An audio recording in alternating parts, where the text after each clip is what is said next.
Hey, what's up, everybody? This is Cristian Machado, and we are about to discuss metal.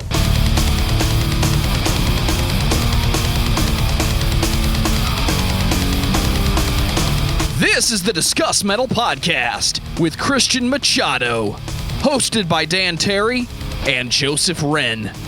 Presented by discussmetal.com.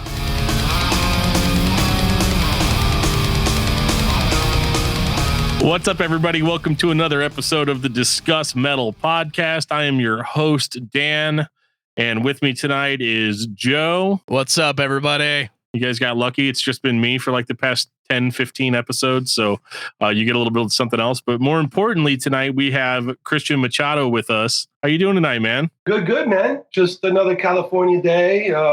It's a nice warm day, not too cold yet. Not super sunny today, so I guess the fall is starting to come in little by little, and just catching some of what's going on in the news and trying to avoid the news also. Just that. Yeah, I hear that 100%. Yeah, we're in Missouri, so autumn is in full swing here. So it's like when I wake up in the morning, I'm like freezing cold and I like want to die. And then usually by the end of the day, it's like, so I come home because I turn the heater on in the morning and then I go to work and then I come home and the house is like unbearably warm because it got up to like 60, 70 degrees outside. So it's a little rough here right in the Midwest, but hasn't been too bad. Missouri could get cold, man, for sure. Oh, yeah. I remember visiting like Kansas City, Missouri many times. My teen daughter lives in Kansas City, Missouri, and I remember visiting and being like, oh my God, I can't believe how cold it gets here during the winter time. Like it's pretty, it'll break through that jacket easily for sure. Oh yeah. Yeah, the wind blows and your head starts to hurt because it's so cold outside. Yeah, definitely been there. But your solo album just came out, God, not that long ago. It was like a week or so. Can't be more than a week, right? Yeah, it's like 8-9 days or something like that. So what has been the reception for that? As far as now that it's out of the bag, I know you did a ton of press prior to it leading up, and I seeing posts for it every day, and I even got to listen to it before it came out. And how has it been received by the audience at large? The reception has been amazing so far. A lot of the fans have opened their hearts and minds and ears to what it is. I realize that it's a little bit different, possibly a lot different from some things they've heard in the past from me, but it might not be too different from some other lighter things I've done also. The reception has been amazing, man. I really can't, other than a couple of fans that were like, it's not my thing, but I accepted that early on. I accepted early on when I was doing an acoustic album that this isn't for everyone. Some metalheads that liked my old band, they just like their metal heavy. Sure. They're just like the music heavy.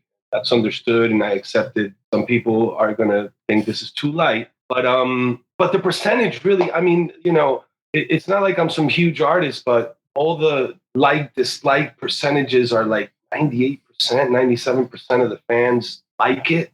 I'm just grateful that they opened up their ears to it and that me and the fans can still connect musically on some sort of level, even though it's different. Yeah. And I mean, like, speaking for myself, especially, like, I've been listening for years. And so I've been listening to you sing for years. So I guess it wasn't like that big of a change in the sense that it's not like you just like, Morbid Angel vocaled your way through your whole career and then suddenly, dropped like an acoustic album. We've been hearing you sing melodically for years, and so I think in that sense it really wasn't that big of a transition other than the music itself. Sure. Yeah. My vocal tone is still the same, and I might have mentioned on the other podcast that we did that most of the melodies, most of those chord progressions, most of those chords, I used in Ill Niño songs. I wrote so many of those songs on Revolution and on Confession, not just the lyrics and the melodies, but the music. So, a lot of those chords are no different than like the Die Alone chord. One of the chords on the Die Alone is like a added second, which is something I used a lot for the bridge of God Save Us. Another song has like the seventh kind of chord sound, which is more what I did for the bridge of What Comes Around. So it's, I played around with things that felt home to me, that I knew weren't, a completely foreign thing to me. I guess it was my way of just trying to find some comfort in doing something different. Yeah, absolutely. And it's cool. Yeah, it's like different, but it's not unfamiliar. I think that's a good distinction. But if you wouldn't mind, I'm gonna rewind the clock way far back, even to before Ill Niño, and ask what got you into music, or primarily what got you into music as a fan first? I'm trying to think, what would you consider a fan? What would you consider the line being crossed when you become a fan? Actually, like having a copy of the music, or is it just the first moment you saw something that turned you more interested into it? I guess, and it's funny. I've been anticipating. I've asked that question to like 30 different people, and nobody's ever asked me that to clarify. But I'm ready for it because I knew somebody would eventually. I would say, what got you into music to the point of, let's say you hear a band, you buy their record, you like their record, and then you decide to find all of that band's records. I think that's at least for me, that was whenever I realized that I wasn't just somebody that liked music, but I was somebody that was like really, really into music. Okay. So you're saying pretty much when I became like someone that wanted to have albums of that genre and stuff like that. Correct. I would definitely say, because I got turned on to music in general when I was a very, very young kid. My father is a musician. Well, my father that I didn't meet until later on in my life was a musician and a producer for a lot of Brazilian bands, but I didn't know too much about him until later on in my life. And in my early childhood, I experienced like small windows of musicality where my mother told me my father's a musician. My mother plays acoustic guitar. She taught me a little bit how to play acoustic guitar when I was a kid. And I experienced small windows of feeling like that's what I wanted to do. Like that, the first concert I ever went to, I was, I don't know, 5, 6 years old maybe. And it was an Argentinian acoustic guitar player that just plays acoustic guitar and sings. So it's ironic that I came back to this, but the thing that turned me into like a full-fledged music fanatic, I mean, one of the instances, I can remember 3 things. When I came to the US, my cousin, who I have a Polish cousin, my mother's mother, my grandmother, was Polish. Her entire family was from Poland, but she had made her way to South America. And that's how, my mother and the rest of the family came to be. But family from her side, ultimately, when we came to the US, visited the US and stayed with us. We were living in Queens, New York at the time. And I remember my cousin Damien visited. And at that time, I think it was like, I want to say 88, 87. It was pre Injustice for All. It was after Master of Puppets. I don't think that Garage Days had come out yet. But I remember him coming over. He was a huge Iron Maiden fan, like huge. And in Poland, they love Iron Maiden. They love metal in general. I mean, they're metalheads in Poland. So he was one of the first ones that came over and did the whole, like, let me show you albums. Let me show you vinyl things. He took me to the record store, He showed me, like, all the coolest, the Scorpion cover, the Judas Priest covers, the Maiden. And I right away took to Maiden, I don't know what it was. I have no idea. I remember the first instance that made me a fanatic was, like, reading the lyric to Rhyme of the Ancient Mariner. And I remember having been forced to read that book in school, and then being able to appreciate it as a music fan was like, oh, okay, well, that is cool then, huh? I shouldn't hate it as much as I hated it doing. Look, if a band could talk about it, it must be cool. So that kind of turned me into a music fanatic. But there was instances that kind of led me there, small little things. For sure, my Polish cousin Damien and Maiden and Metallica, to me, made that, like, I'm a full-fledged music fanatic. I want to buy albums. I want to play music. I want to do the whole thing. But, small little steps led me there. Like in Venezuela, I had seen the Van Halen 1984 record cover, which for that time, anybody seeing that record cover, the little baby with angel wings smoking a cigarette, I mean, how is that not shocking, And I remember seeing it at a supermarket in Venezuela at Gada. Gada is like the national supermarket, and they had it in an alleyway. They had albums there and other Spanish artists. But obviously the one that stuck out was the little baby with angel wings smoking a cigarette, And that was one thing that kind of opened my mind to like, what is this? Kind of made me interested in this darker side of music instead of like the more pop Latin icon thing that I was mostly used to hearing. Even though my mom liked rock, in Venezuela, she listened to everything, a little bit of rock, but a lot of Latin artists and stuff. And then another thing that kind of put me further was seeing Kiss perform at Rock in Rio on TV, on Venezuelan TV. And, it was like a rerun or something. And I remember seeing it, and that drew me even closer to the dark side of music. And I don't know whether they would call it the dark side or just the more mysterious side of music, the rock side. But, and then by the time I came to the US and was here and got to meet my cousin, I was ready for the full Monty. He took me to a record store.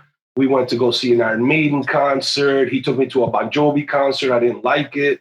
So then I started figuring out in my head, like, oh, I'm a metalhead. Oh, and that stuff. Yeah, maybe I'm a heavy metalhead, things like that mainly. That's being in New York also, having moved to New York and, experiencing things like WSOU, which is the college radio station in New York, New Jersey, who are famous for, giving a break to so many metal bands that came out of the area there.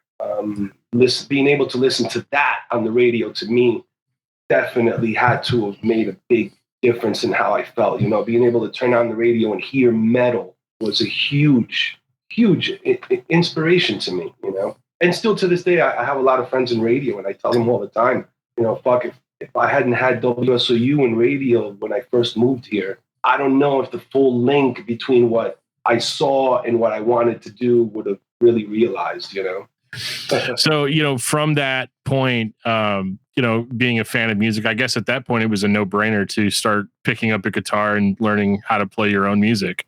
Well, at that point, I knew a couple of acoustic guitar chords and stuff like that. My mom had taught me how to play some chords, but when she realized that I was interested in music, at one point I remember I was going to school at one of the Harrison, New Jersey elementary schools, and they had like some talent contest. And I remember that we did like a lip sync version of Ace Frehley, one of the Ace Frehley songs on Frehley's Comet. I forgot what it was. And that kind of gave me a little bit of that's what performance feels like. And then you get to feel a little cool, But I don't know, I guess, man, I don't know. It was a lot of small little incremental movements that turned me into a metalhead. I guess I could have definitely been down the road of, Ricky Martin easily.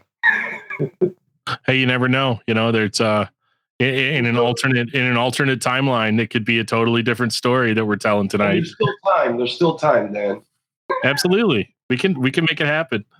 I'll call a guy. He can hook you up with an agent. It'll be awesome. So not only were you playing guitar, but you obviously were singing. What led you into from just from metal into kind of like more hardcore type of screaming? I mean, I would assume that you were talking about New York earlier. That's probably the answer to that question.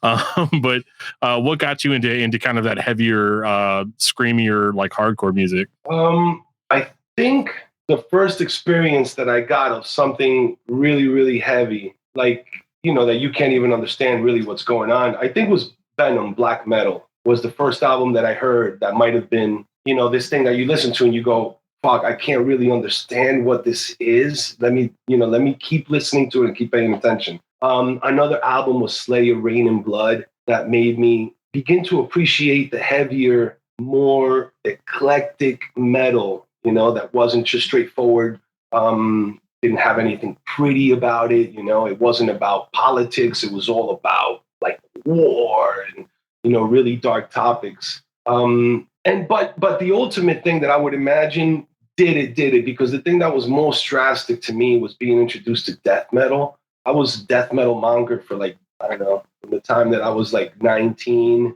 to 25, 26, really. I mean, I mainly played in death metal bands and did that for as long as I could until I got tired of it and wanted to do something else.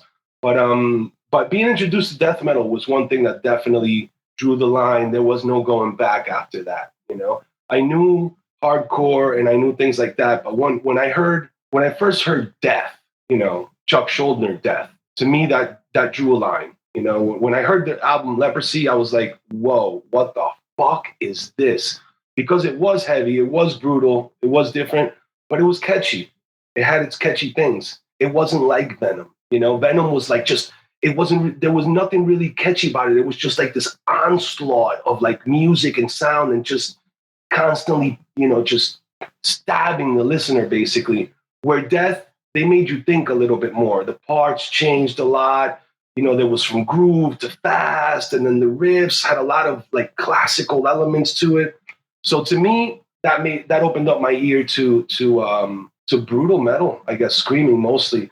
And then the other two bands that I would say definitely did it was, Fear Factory was a band that for me changed a lot. Not only did they kind of introduce me to metal and melodic, extreme metal and melodic stuff can live together. So through Burton and Dino, I pretty much, learned to love the extremes being in the same style. Even though you could debate, Fear Factory didn't do anything too melodic. They were still very, very brutal band. It just opened up my ear to it. Little by little, I kind of started going down that route. And, the hardcore scene also in New York City, like you said, that kind of gave me a little bit of a sentiment of the underground, but it wasn't as extreme as the other bands. The other bands were really extreme. Like when you hear Death, when you hear Venom, when you hear like Obituary. When I first heard the Obituary Cause of Death album, when I heard James Murphy soloing over death metal, at that point there was no going back. Then there was no going back, because I realized not only is this the most extreme kind of dark music that you can make, but holy fuck, the melodies are beautiful over it, and James Murphy managed to do that. So to me, that once I heard that, there was no going back. I knew I was going to be a fan of extreme metal forever. And even now doing acoustic music, I'm like, I'll listen to like City and Color 1 second and then Meshuggah's on. It's just right. I'm not the only one. Yeah. I don't know if it's an age thing. When I was younger, maybe I wouldn't have been so like back and forth, I maybe smaller things and bigger increments, but now it's just like, if I just let iTunes play whatever it plays, man, somebody might lose their mind. I love that you brought up Cause of Death, because that's probably my favorite Obituary record.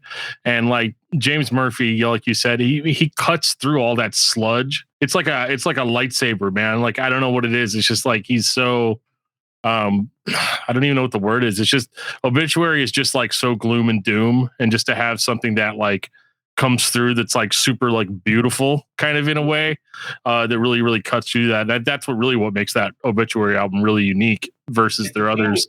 Genius album, without a doubt. Genius album. And I mean, he went on to do things like when he did Disincarnate, it was cool and stuff, but Cause of Death, that's like a fucking classic album that who knows that anything else could ever be made like that, I mean, all that early death metal stuff, Death, Obituary, all that stuff. What I liked about those bands is like Death's The Sound of Perseverance album is kind of the one that did it for me, as far as like you would have all these like super techie heavy parts and Chuck's like screaming like a demon over it, by the time you get to that point. But then they would like stop and play this like weird like melodic bridge. It's like super technical, like I could never play it, but like it makes you feel really good, even though you're still like, it's that level where like just listening to the music starts making you feel invincible, because it's got the heaviness, but it's also got that melody, and it gives it kind of this finesse. And to kind of tie this back in to you, that's kind of how I felt when I first heard God Save Us on a sampler disc that one of my friends gave me. He's like, dude, check out track. I think it was like, he's like, check out track 4. It's like this band Ill Niño, and it's like, and at the time I was still very much like, no, I don't know, man. Yeah. Right on. Was it like a Roadrunner sampler? Was it like one of Roadrunner sampler? So it had like Slipknot and like it had Ill Niño and two other bands. Spineshank, Spineshank was on all those samplers too. Oh yeah. Yep. Yeah, Spineshank was on that one. And I checked out that song and I loved it, and I was like, man, this is this is a lot different than what I'm used to listening to. Cause I was kind of one of those guys that was like, I don't like bands that sound like Slipknot because they're not super whatever. And like, as an adult, I go back and listen to Slipknot. I was like, this stuff's awesome. Like, why did I trash it whenever I was younger, you know? But like now I kind of what I'm trying to get at is I really, really latched onto that record, like really hard. And it's so funny, like to the point where I listened to it, I was actually like jogging every day, and I would listen to Revolution whenever I bought it, and I was just like, man, this is so good. And I had to share this story just because it's just so funny to me looking back. I was telling my wife about it when I got home from work today. I was like, I must have been like 14 years old at the time when that record came out. And I had a girl come over to my house. She wasn't my girlfriend. It wasn't like really a date or anything, but like I was hoping it was gonna like be that, you know. But it ended up we're talking and hanging out and stuff in my room, or we're like watching a movie. I think it was like a Metallica DVD or something that I put in or whatever. And she sits down on one of my chairs, and I just hear this crunch, and I go, and I'm just like, stand up right now. Dude, she sat on my Revolution CD and broke it in half. Like, I mean, two pieces. Like there was no saving it. And you got to understand, I was 14, and this is like 2001, like 2002. Heartbreak. Yeah, and I must have like, I mean, you got to think that year I probably paid like $17.99 for that CD or something, and I was 14, so I didn't have a car, you know, or like really any money or anything. So like I was like, man, I'm never gonna replace that. Like it's gone. Needless to say, there was not a second date after that. As an adult, I realized it was my fault for leaving my CDs on a chair. But, yeah. Oh my goodness. But yeah, so like that was kind of my first introduction to you and your singing. And I think that like the funny thing is at the time I was trying to be a hardcore screamer. I was trying to figure out how that works, you know, with the voice. And so I remember like trying to scream along to the songs, and I couldn't do it. I did it of developing a relatively good screaming voice, but it didn't ever sound like that record. So I guess like, and I always said, if I ever have a chance to talk to Cristian, I'm going to ask him, did that record like hurt you to record? Because the vocals on it are so like sick, like so like it's not like the other bands at the time at all. Like it was like lost my voice a couple times recording that album. I was wondering, because when I was trying to do it, it hurt me so bad. Yeah, I'm definite. I did. I mean, on that album, man, it was crazy because I really wasn't a singer at all. You know, I had played in death metal bands the whole time, and I even sang in a death metal band for a little while, but I never really cared about how to take care of your voice, you know, how to sing more than one rehearsal, you know, how to do things differently with your voice. I didn't care about none of that. And on Revolution, you know, I had literally like, it was like I wrote a bunch of songs, we put them together, we got signed, and I had to go on tour and make an album and go on tour. So I had to figure out really how to do it while we were, you know, making an album. I remember taking a couple of like vocal lessons with Don Lawrence, and Don Lawrence helped me with like how to sing without like placing it too below your vocal cords so that you're trashing them. And that was helpful. But on Revolution, definitely those screams were like, you know, they were done on an SM7. I was holding the SM7 for most of those parts. I remember I layered it, like the producer, Ron St. Germain, made me layer the singing vocals with the SM7 held up without me touching it. But other than that, that's really all we did. On that first album, he let me and the band do whatever the hell we wanted. There was no intervention from production. There was no label coming in being like, oh, you should change that, you should try that. No.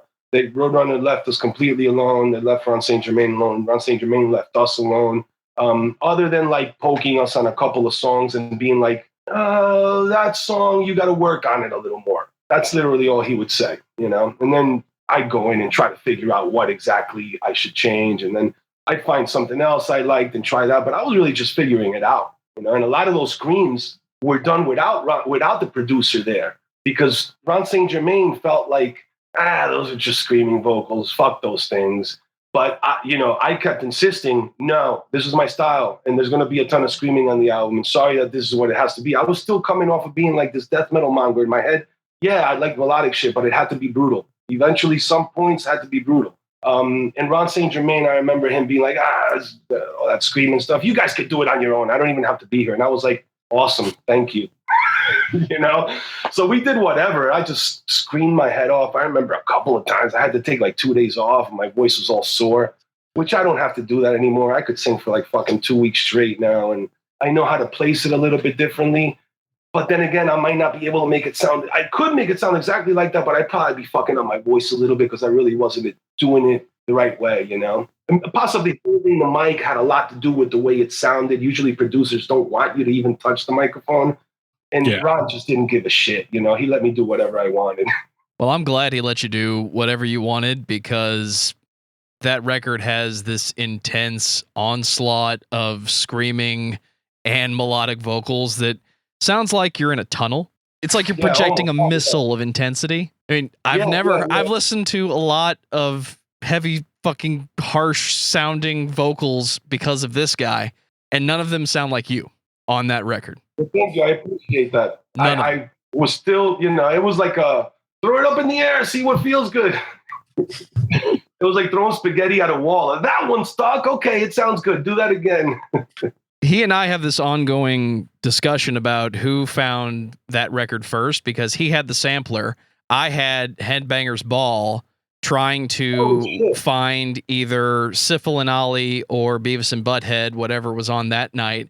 And right in the middle of the show, they're talking about this band that was trying to be the most melodic and the most heavy thing, but all at the same time. And that was a concept that made no sense to me. And the band that made me want to do shit like that was without a doubt Fear Factory, And even though Ill Niño sounds nothing like Fear Factory, but just the pure notion of putting in my head melodic and heavy brutal can fit together great, That alone made me kind of like start searching for things and how do we make it unique and stuff like that. That's eventually how we got to like the Latin metal element of it. But really it was all, just mostly growing up as a Latino music listener and then being turned into this freaking death metal monger, basically a heavy metal head, and then coming back and finding like artists like Fear Factory and maybe Tool showed me that melodic and really dark music can be together.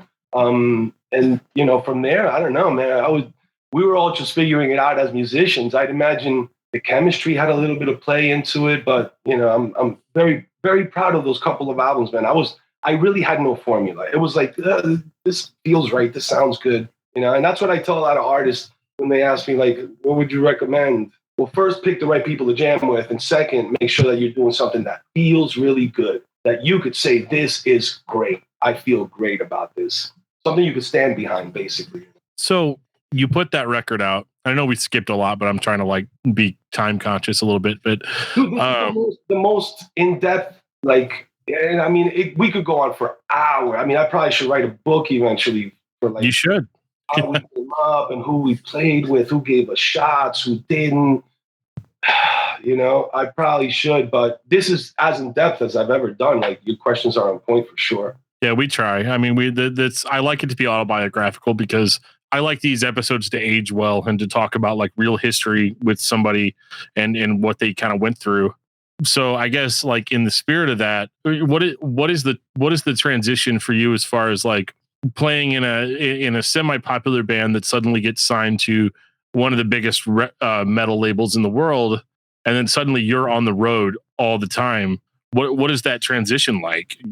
Going from music as my hobby to music as my job. It was new. It didn't feel strange, and it was comforting. It felt amazing to be able to put music out and connect with people, be able to play shows and just feel the raw energy of people enjoying music together. I mean, things like that. I think I really didn't think too much about like how. When we got signed, I didn't go too in depth into like how successful are we going to be. I didn't question myself at all. I maybe it was for good reasons. We were just young and doing our thing, and that's what needed to happen in order for us to make something unique. But there are like small steps that kind of made me wonder, made me think, oh wow, I guess we're getting popular, because it is like you make an album and then you're basically nobody and you're a local band then, and then the local people like you. But at those times, there was no social media. There was no like finding out if people like you. You'd have to like call somebody on a landline and start asking people, do people in that town have our album there?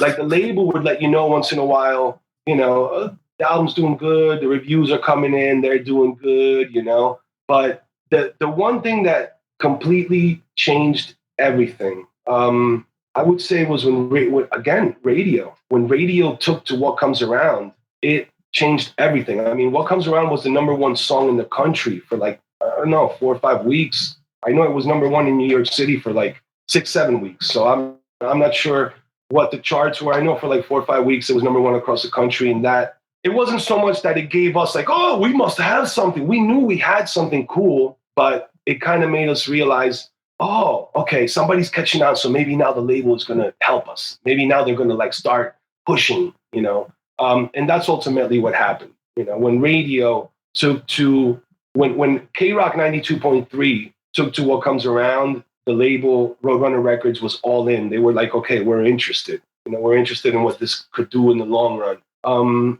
So that was a stepping point that kind of felt. And I remember it was Chris Booker that first took the song on, and it was, I was dating a girl at the time who was a DJ at WKTU in New York City, and she was friends with Booker, and she got Booker to one of our shows eventually, and I hung out with him, and I pitched him the band really hard, and then gave him a CD. He took a CD to K-Rock, and I think it was Mike Peer that was the music director at the time, and he really loved it. But all of that led from SOU. WSOU kind of gave us, the climb into getting signed, and then K-Rock took on the song, and that really changed it nationally. Once New York City, K-Rock started playing the songs, all the other radio stations started paying attention, and it kind of brought our album sales from like 1,000 to 1,500 a week. Once we passed 5,000 records a week for more than like 4 or 5 weeks, the label was all in. They were like, okay, this is selling well. We're interested. We're going to keep putting money behind it. And that's when we started like touring more.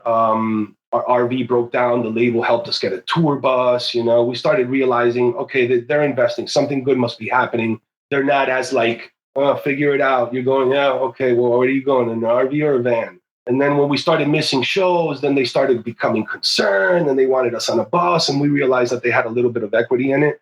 And it changed from there, And then I remember another stepping point was playing a WSOU show in Newark, New Jersey at some baseball field. It was like a festival, and Haybreed and Lamb of God were there, and everybody that was cool was there. And these are people that we knew, from just being in the New York scene, just coming up. And that was like the first time that I got like fans wanting to meet me. The song had been getting a little bit of spinning airplay and stuff like that, but I remember playing that show and like fans wanted my autograph, which, it was like, whoa, I guess we are known a little bit, And then after that, like I realized like a lot of things changed me, and I went through some separations and fucked up shit, and realized, you got to be careful with fame. It could really like jade you, And so I did have my own personal issues with how all that played out, But I guess I just wasn't that strongly centered within myself to really accept it all and understand what it all was. I was just a musician. I got lucky, and then people wanted to meet me, and I was like, what the fuck? This is so weird. But luckily, it was radio, man. I mean, I beat radio and the fans. It really was just like radio giving us a chance. First, it was WSOU, then K-Rock made it a national thing for us, and beyond that, it was really just the fans following up, wanting to go to the shows.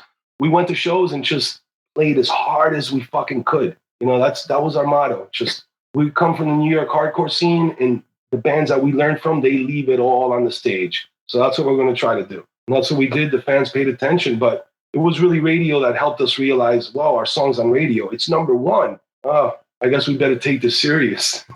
Yeah, I mean, and it's funny. When I was at work today, I decided, just because I knew we were doing this tonight, and I was like, I'm going to listen to I'm gonna listen to some Ill Niño, kind of get myself back in the zone. And so I listened to the Confessions album. And I'm not going to lie to you, back whenever we did, so Joe and I do another show called Discography Discussion, where we talk about a band's whole discography. It's not the most creative name in the world, but and I remember like totally trashing the Confessions album, being like, it's not as heavy as Revolution, and you know how credits are, or you know how critics are, right? Like we're just like, a good story on that after you finish that, though. Okay, good. I'm game to hear it. But I mean, yeah, you must have been going through some stuff, because when I listened to that record today, I was like, man, this is like so much more intimate into a person's mind, really, even more so than we had gotten from Revolution.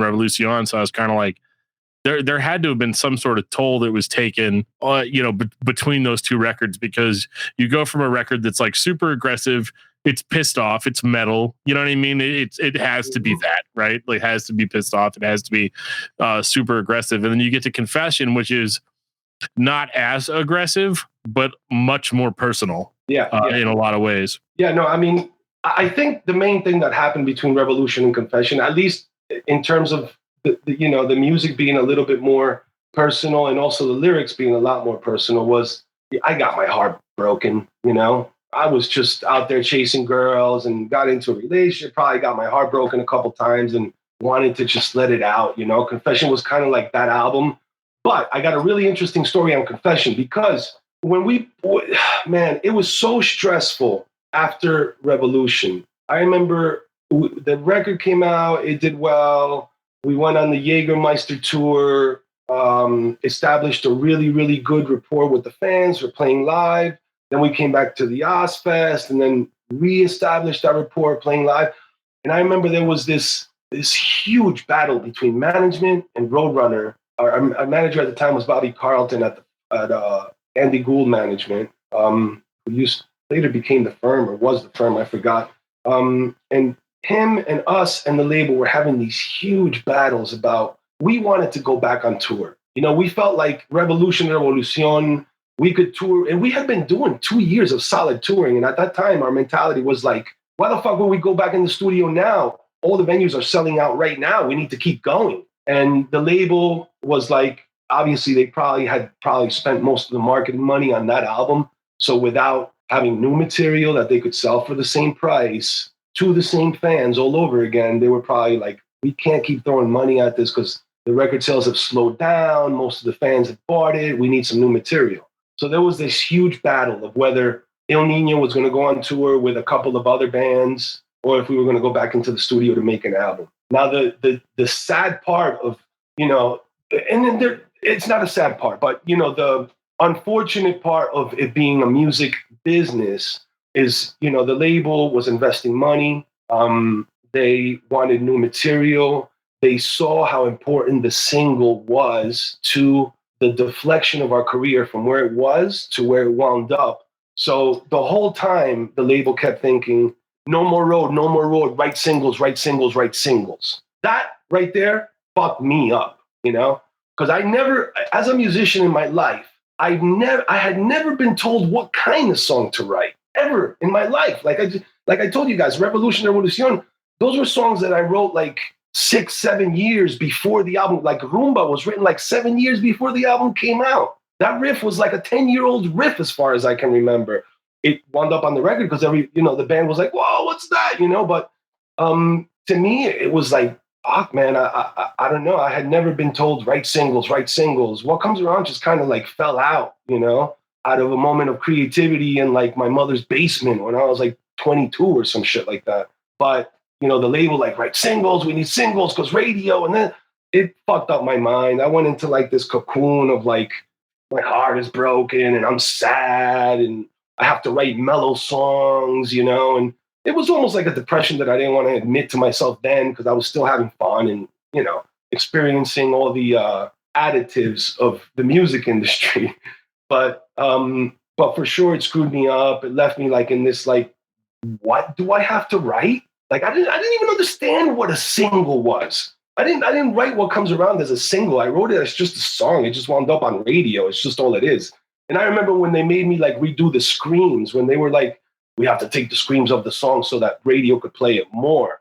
What a huge argument I had with Roadrunner about this shit, and management, and even the guys in the band who were all for it. And I'm like, are you fucking nuts? I was like, are you guys crazy?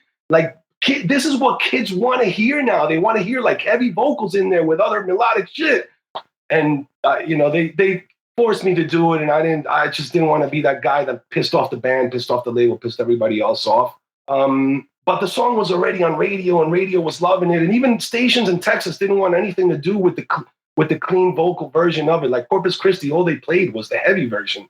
Most of the Texas stations, that's all they played. So in my mind, I was like, you guys are nuts, In Texas, they're playing the heavy version because that's what kids like, So it left me a little bit, I don't want to say uncomfortable, but unsure about what I needed to do. And I started writing a lot of melodic songs. Now, when we went to record the album, the issue was that not only did they want us to write singles, they put us in the studio with a producer who also was going to be like singles. If they would have maybe told us singles, and then let us do whatever we wanted, maybe there would have been more like a yin and yang there.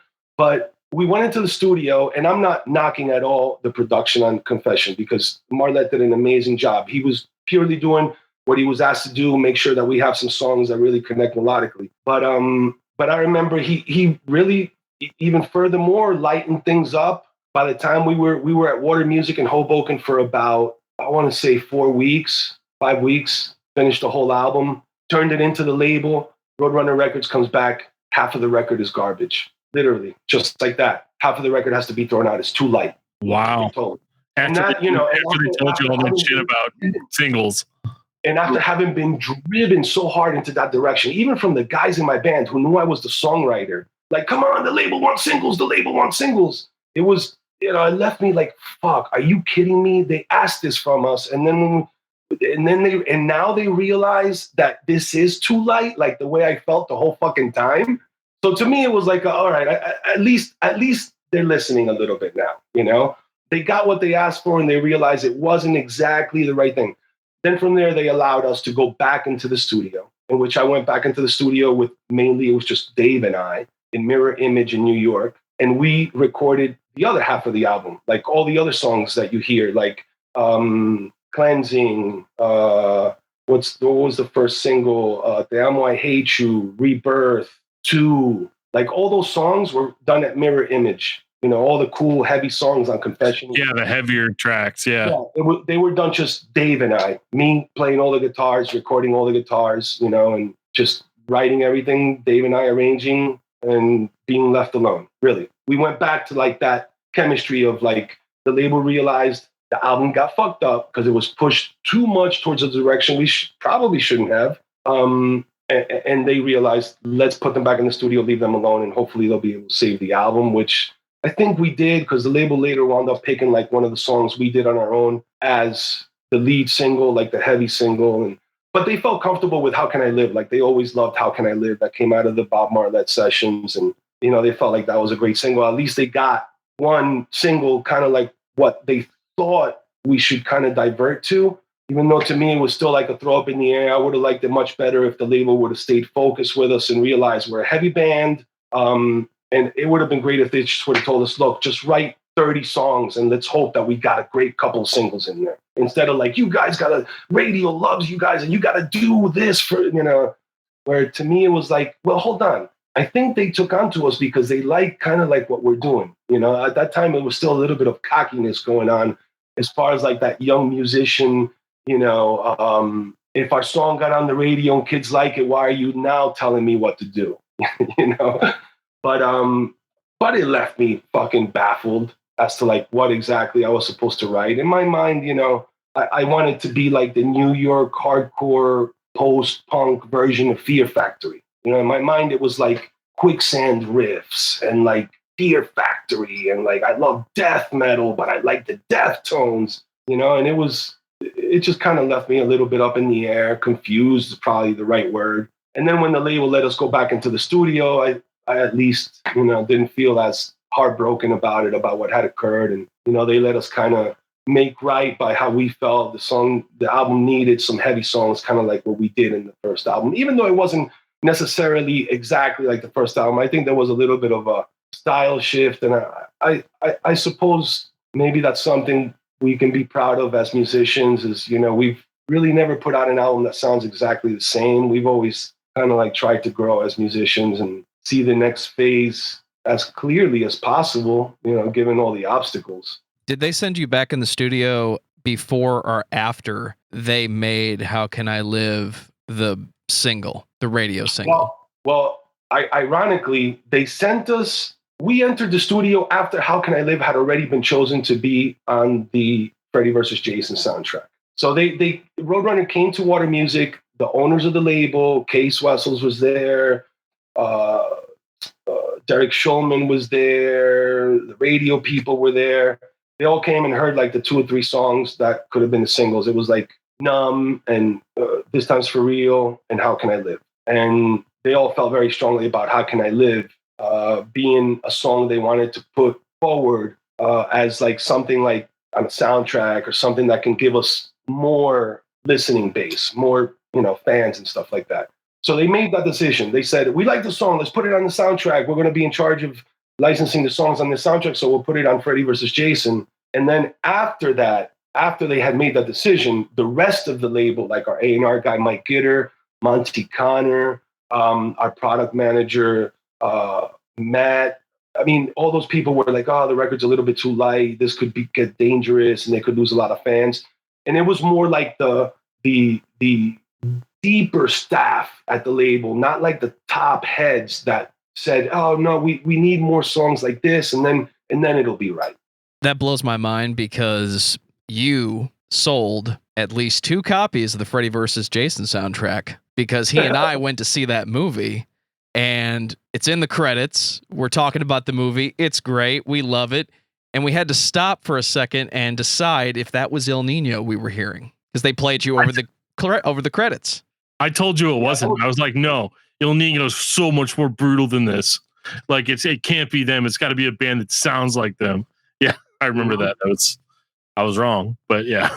We were sold on the hype. I approve. Yeah. Well, it was a big chance for us. I'm not knocking it.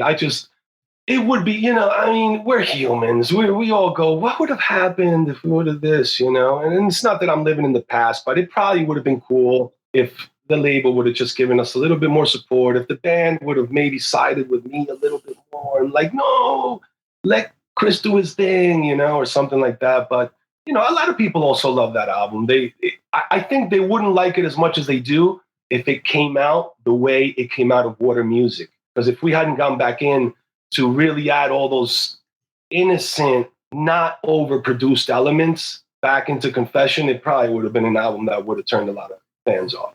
Is that why the next record was so much heavier? Probably. We were, and also Aru had come into the band at the time, and by then he started doing a songwriting. He wanted to write songs and stuff, and even though I was the main songwriter for the first 2 albums, I wasn't going to be someone that was going to tell my bandmates, no, I write the music here, and it's only me, it's my show. At that point, we had all worked hard. Everybody proved themselves, There wasn't like, I'm the guy driving the shit. It was like, we're in this, we got to keep going, You got songs, let's hear them. Come on, let's hear the shit. And he definitely brought some really killer shit to the table when One Nation Underground, when it was time to write the songs for One Nation Underground.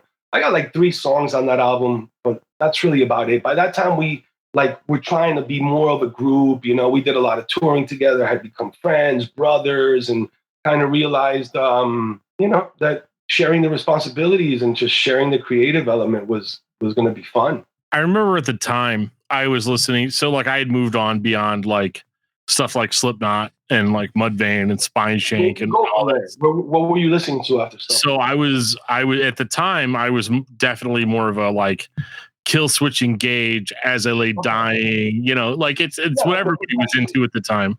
Yeah. Just like a smaller, further progression of like extreme but melodic and heartfelt. Mm-hmm. Absolutely. So when One Nation Underground came out, and like I'm not gonna lie, when I was a teenager, I did not like Confession.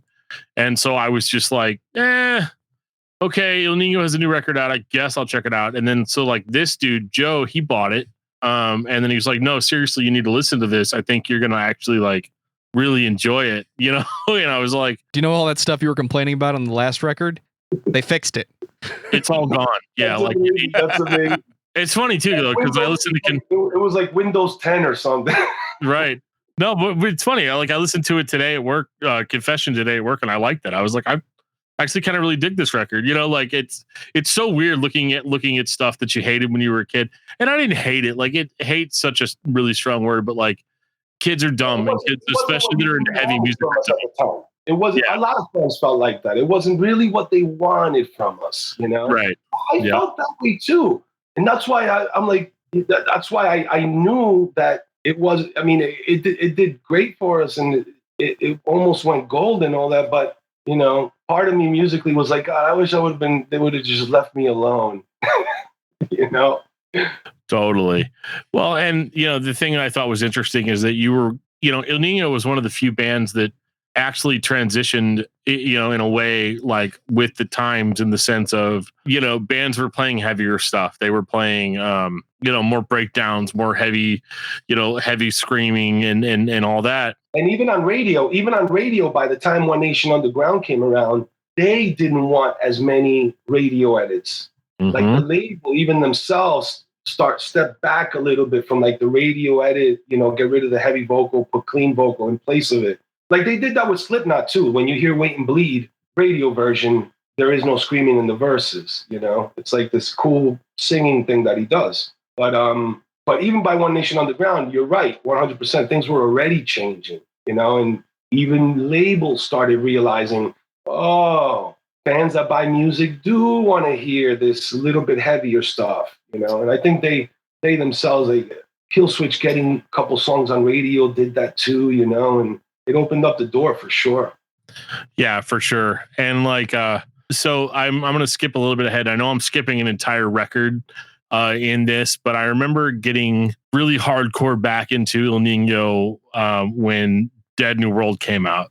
And I was, so this is funny. This is a really funny side note. So at that time, that was like 2005, 2006. I could look it up, but I'm not going to do that. Yeah, but around there. Yeah, around that. Okay, so Dead New World was 2010. Okay, well, whatever.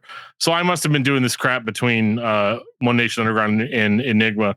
But the funny thing is that at the time, Joe and I were in this hardcore band, which is what everybody was like really into. Like we sounded like this like Under Oath stuff. Like Joe played drums and I sang, it was what it was.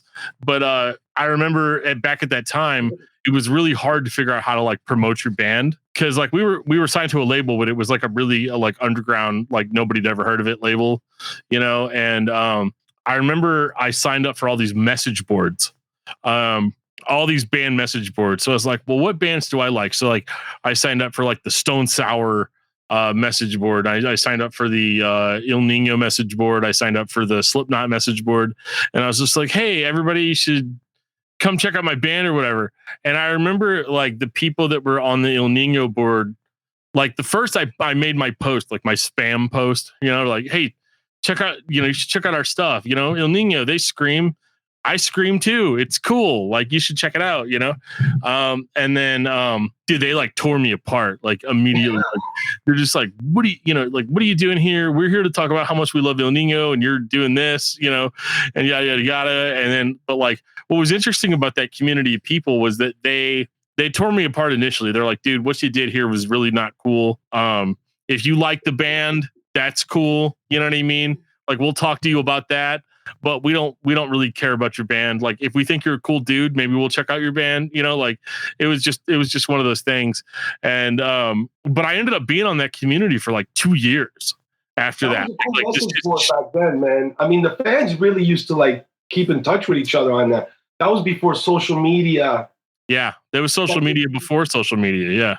Yeah. Because there was MySpace at that time, but people didn't really take MySpace as serious as they took Facebook and all that other stuff, Yeah, absolutely. And like, I think that was really cool. And it gave me a newer appreciation for the band, because like you can almost, I don't want to say you can judge a band by their fans, but like these guys were like so passionate and so like all about it. Like, because I remember like really, really intense, like deep lyrical discussions You know what I mean? On like every song and stuff like that. And people being like, I know this song is about this, because Christian said this on an interview, but like, this is how I took those lyrics and applied them to my life.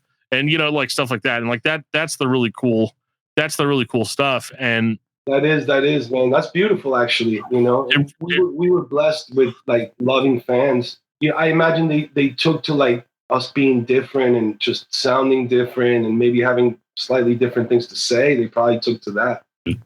But yeah, totally. And like that got me that enamored me to the band in a way that I maybe wasn't before. Cause like I was a hardcore fan on Revolution.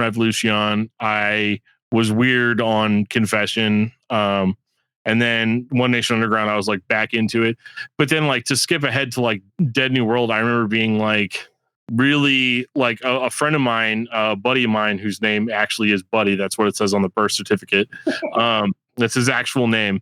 He's like, dude, I heard this song by Ill Niño called God is Only for the Dead. And I was like, oh man, like, okay, cool. He's like, check it out. He's like, dude, isn't this so cool? He's like, it's 2010. And Ill Niño is just as awesome as they were like back in the day, And I was like, oh, cool. So then I became more of a fan, like even on that. And it's weird too, because like even on there's a song on that record called Mi Revolucion, and it's even a little bit of a callback, to the whole revolution, idea from the first record. And it's weird because like even as like a 30 something.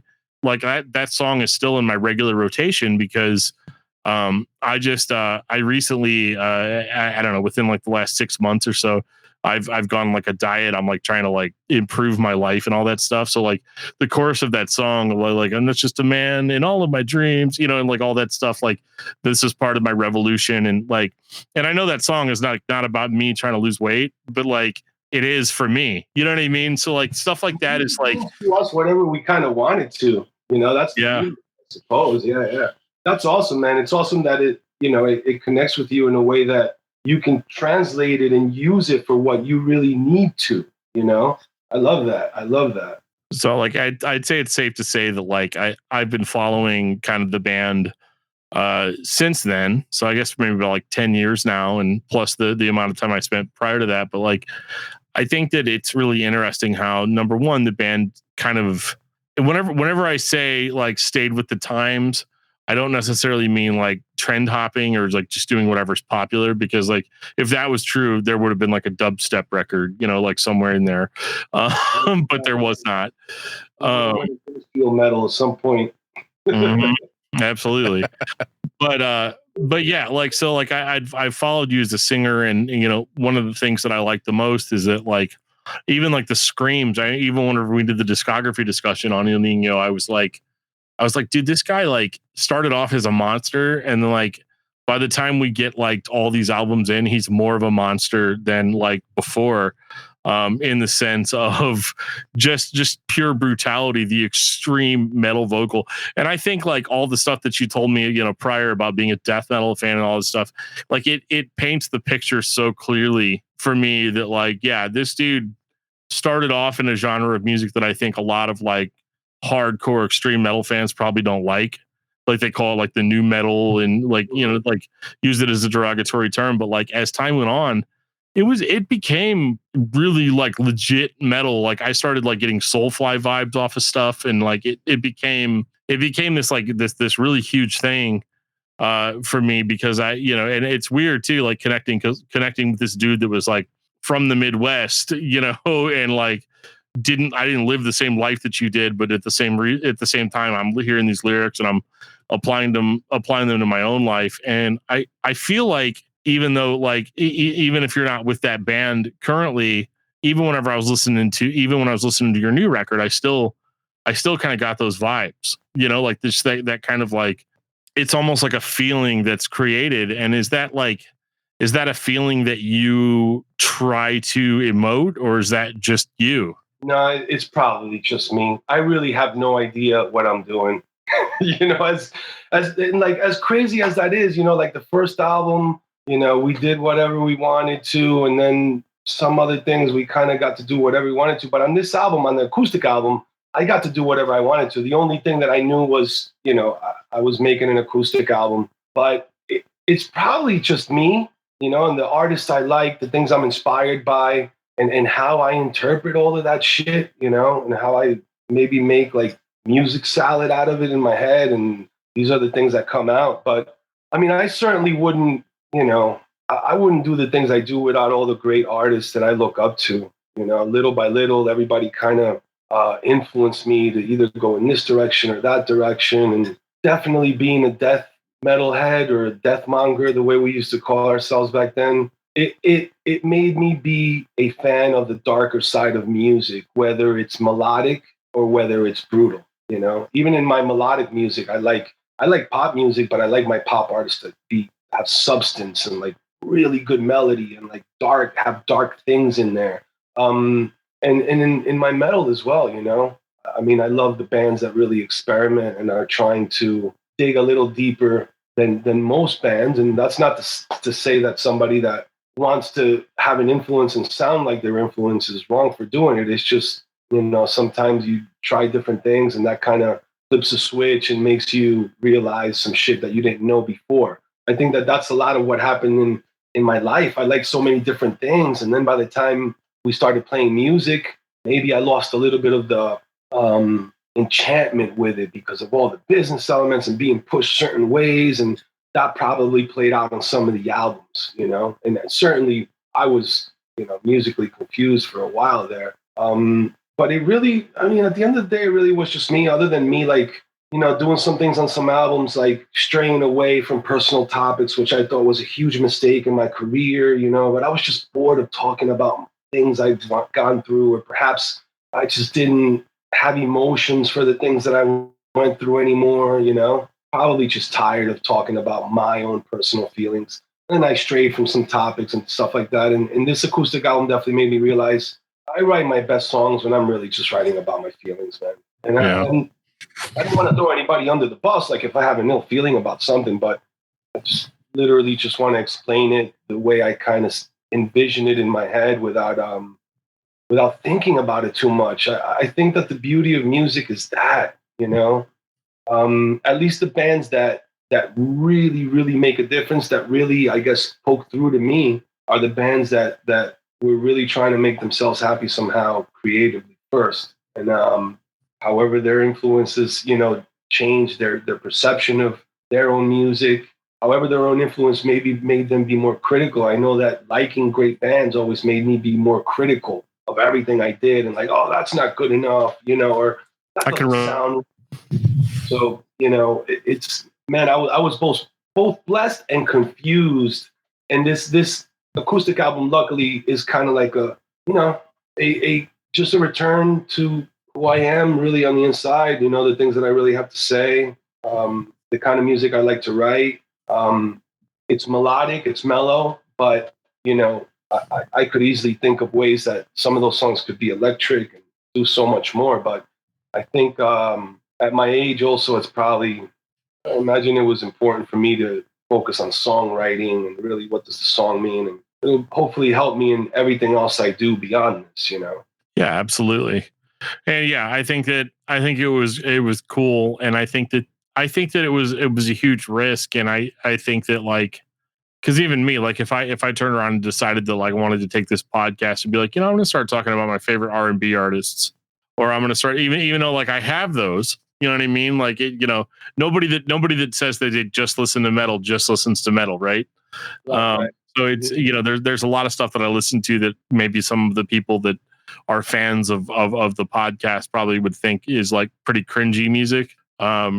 Like, I still like that stuff. I still have a passion for it. And so it is inspirational to see somebody take that step, because I mean, I feel like it would have been much easier for you to find a couple of dudes to record a record with, hook it up, do like a crazy scream fest, something that people would be expecting, and something that people over the internet. Just send me the tracks and I'll sing over them. You write all the songs. It would have been super easy. Yeah, you could have done that. It would have been as easy as like putting a social media post. Guys, I want to start a new band. Start sending me demos of your stuff so I could find who I want to sing for. Absolutely. And it would have been super easy. I'll get to work on that right now. Right, you do that, man. He's got like 4 guitars there in the background. He's ready to go. See that. What you got back there? Is that you got a bass, like a jazz?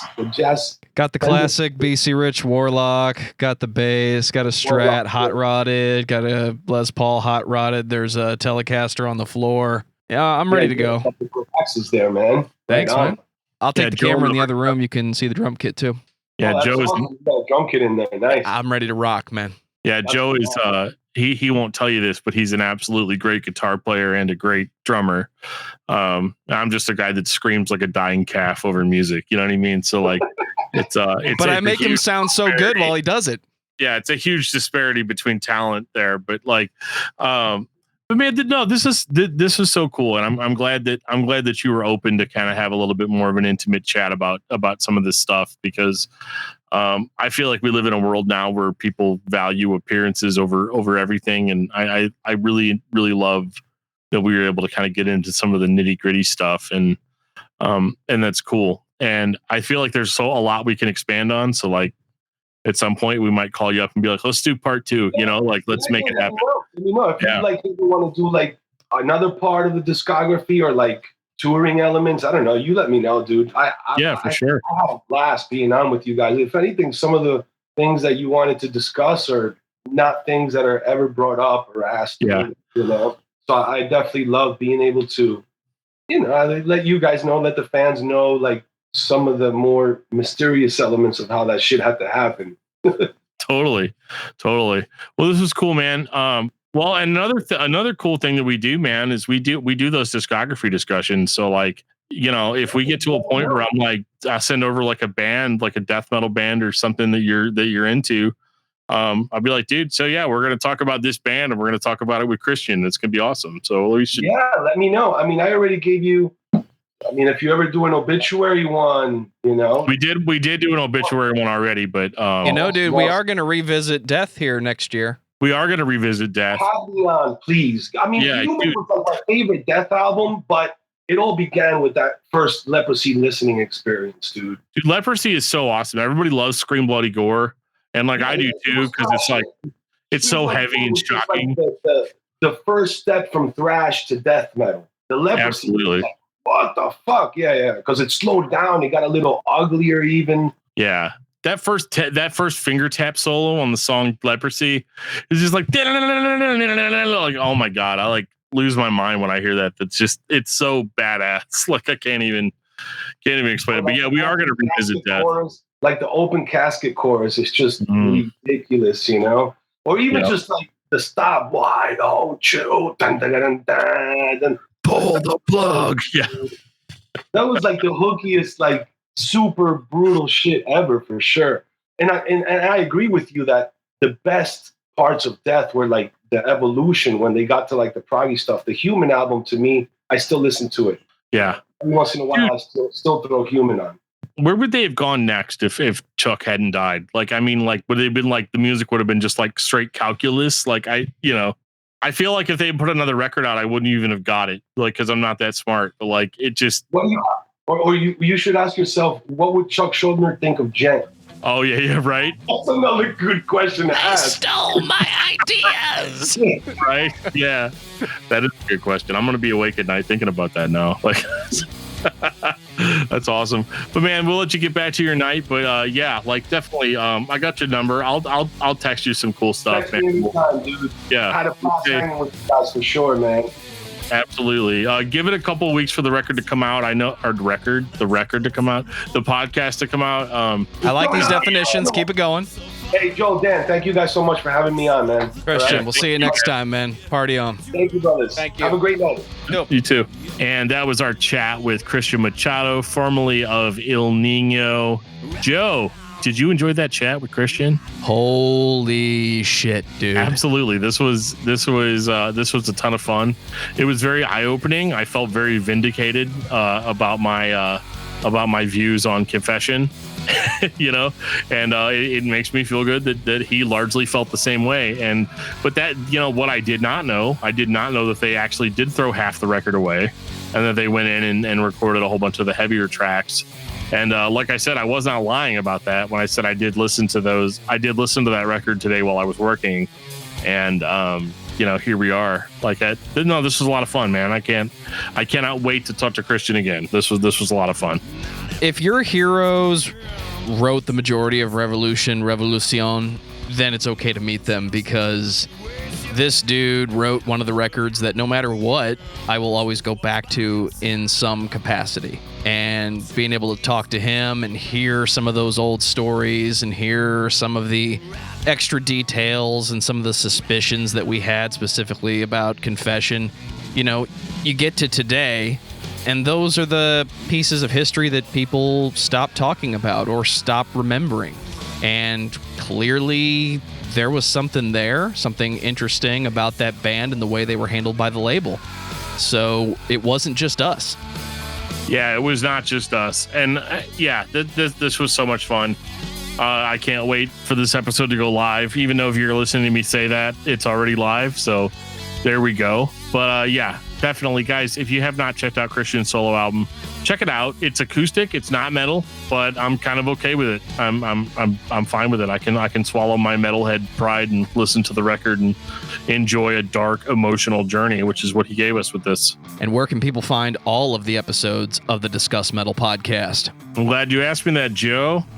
You can find every episode of the Discuss Metal podcast at www.discussmetal.com. You can follow us on Facebook at facebook.com/discography discussion. You can follow us on Twitter at Discuss Metal. You can follow us on Instagram at Discuss Metal. You can send us an email at danandjoeshow@gmail.com. and we will get back to you. We even have a Discord server dedicated just to discography discussion and Discuss Metal stuff. You can go over to our show notes and click on our Discord server link, and it will take you right to our Discord server where we are chatting with you guys 24/7, 7 days a week, as long as we're awake. If you love discography discussion and Discuss Metal, and you want to buy some sweet merch and represent us on the street, you can go to our Teespring store, which has awesome t-shirts. There will be a link in the show notes. Check them out. Support the podcast monetarily. If you'd like to support the podcast monetarily on Patreon, you can visit us at patreon.com/Discuss Metal. We have some sweet perks.